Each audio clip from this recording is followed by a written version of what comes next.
सबसे पहले आपके साथ शुरुआत करते हुए राशिद अल्वी साहब, कांग्रेस पार्टी के नेता कह रहे हैं कि जेएनयू जाने की सजा आप दीपिका पादुकोण को दे रहे हैं, इसी वजह से टारगेट किया जा रहा है। अब राकेश अस्थाना एनसीबी के चीफ पहुंच गए हैं मुंबई, सिर्फ इस केस को आगे गाइड करने के लिए टारगेट कर रहे हैं आप लोग, ये आरोप है। संबित जी, देखिए अंजना जी, मुझे तो आश्चर्य है, दीपिका जी ने भी कल जाके जो डिपोज किया है एनसीबी के सामने, उन्होंने भी ये नहीं कहा है कि मुझे टारगेट किया जा रहा है। उन्होंने बल्कि अपना मोबाइल फोन, जैसे कि रिपोर्ट आपने दिखाया, उन्होंने और बाकी हीरोइंस ने भी अपने मोबाइल फोन सबमिट कर दिए कि ठीक है, आप पूरा का पूरा हमारे मोबाइल फोन में डाटा देख लीजिए। देखिए, ये जो चैटिंग किया गया था, ये कोई परकाया प्रवेश करके भारतीय जनता पार्टी ने दीपिका जी के उंगलियों के माध्यम से ये चैटिंग करके कि मुझे माल चाहिए, मैं यहां से ला रही हूं, वहां से ला रही हूं, ये हमने नहीं किया था।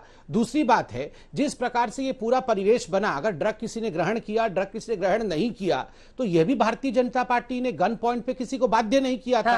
अब देखिए, किसी के पास ड्रग है, वो चैट करके माल मंगाता है, अब वो उससे सरसों के साग में छोंक लगाता है या उसको वो नाली में बहा देता है, ये विषय तो एनसीबी है, इसमें बीजेपी क्या करेगी? और मुझे समझ में नहीं आ रहा है, दीपिका जितना नहीं रो रही है, कांग्रेस उससे अधिक रो रही है, ऐसा क्यों है?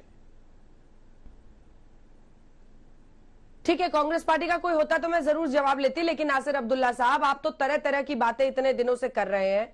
अब तो मामला जिस तेजी से आगे बढ़ रहा है, एनसीबी के चीफ पहुंचे हैं मुंबई और पूरे केस को बहुत ही सख्ती के साथ आगे ले जाया जा रहा है, किसी का रसूख काम नहीं आ रहा है। मिस्टर अब्दुल्ला, ठीक है जी, मैं तो इस मामले में एक्सपर्ट नहीं हूं, जो भी मैंने कहना था मैं एक्चुअली कह चुका हूं, और जब भी मैं बोलता हूं मुझको इंटरप्ट भी कर देते हैं आप लोग।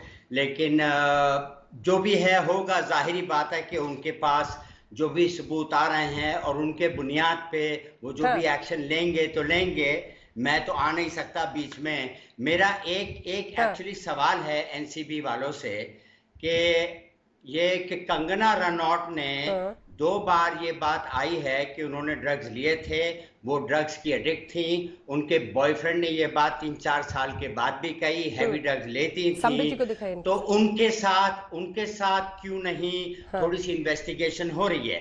इसलिए नहीं हो रही कि शायद वो अब उनका जो स्टेटस है कि भारत की नारी ये वो है, और वो बल्कि पुलिस को गाइड कर रही है।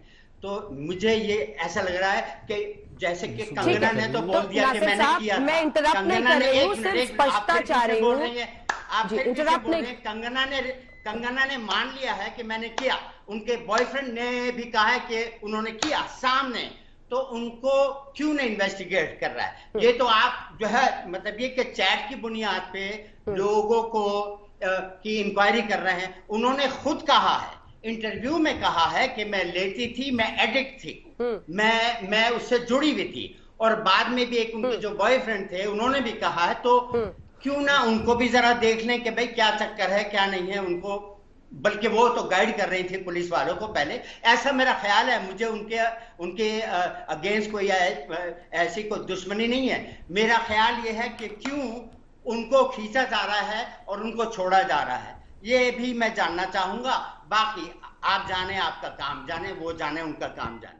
नमस्कार, मैं हूं अंजना ओम कश्यप। हमें उम्मीद है ये वीडियो आपको पसंद आया होगा। लेटेस्ट खबरों के लिए यूं ही देखते रहिए आज तक, और इस वीडियो के पसंद आने पर लाइक, शेयर एंड सब्सक्राइब करना ना भूलें।